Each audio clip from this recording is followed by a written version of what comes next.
Saya nak kongsi pada hari ini adalah yang berlaku dekat Bangsa.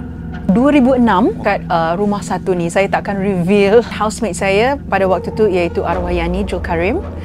Rasanya dia lagi kena banyak lah dari saya.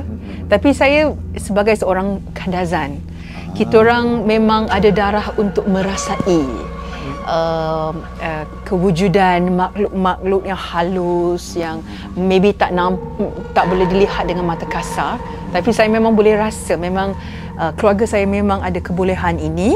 Saya rasa ada kehadiran orang-orang lain dalam rumah tu, tapi saya tak tegur dan saya tak layan.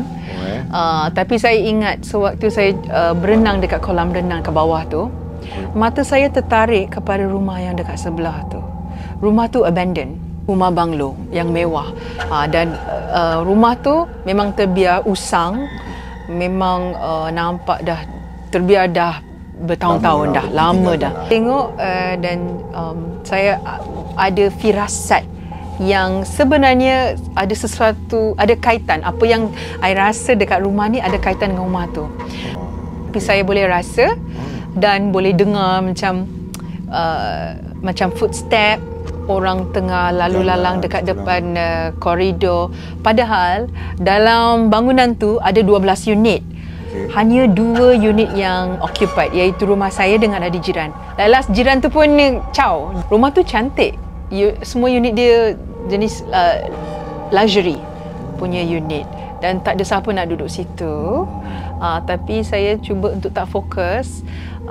Dan saya ingat arwah dia tak boleh. Dia macam tak tahan dah. Dia sampai balik Sabah untuk berubat. Dia tak tahan. Maybe dia lebih vulnerable dekat benda-benda macam tu. Jadi lalas kita orang panggil bapa Kak Ning untuk tengok tempat tu. Rupanya rumah tu ada 7 orang penghuni. 7 makhluk. Saya ingat lagi lepas saya syuting video klip untuk Caramu, bila saya balik tu, bathtub tu dipenuhi dengan limau kasturi. Sebab saya pun tak tahu apa ritual yang dibuat, tapi untuk berkomunikasi dengan family yang duduk situ digunakan limau kasturi. Okey, jadi bila you dapat tahu kejadian, daripada siapa yang menceritakan? Adakah you bertanya dengan orang-orang kat situ macam tu? Kawan saya yang merupakan lawyer, sebenarnya dia datang stay over dekat rumah Niki time tu. Saya tak cerita apa-apa pun sebab saya tak nak takutkan dia. Lalas keesokan pagi, dia yang tanya I, rumah ni ada something ke?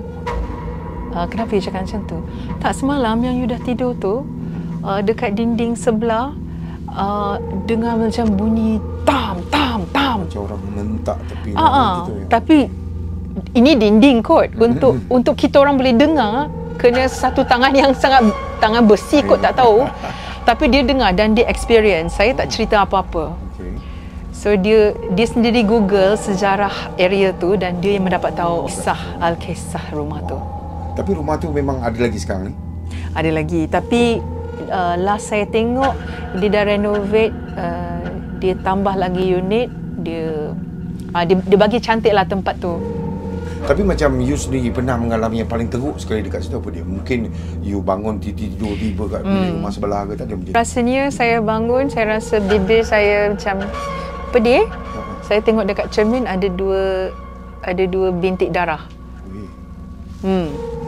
Ni betul saya cerita. Lah. Tapi itu yang paling menakutkan.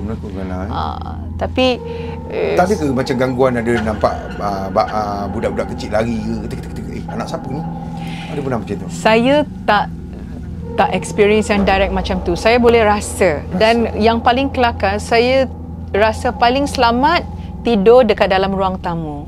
Oh, bukan dalam bilik? Bukan dalam bilik. Dan rupanya lepas bapa Kak Ning cek tempat tu, rupanya tempat yang diorang duduk adalah bilik store, which is bilik yang paling jauh dengan ruang tamu. Itu yang tempat yang saya rasa paling selamat, dan saya tidur dekat ruang tamu tu, bukan dalam bilik. Dan tak lama kemudian saya mendapat tahu bahawa rumah tu kisah dia adalah family tu dibunuh oleh security guard. Jangan tegur.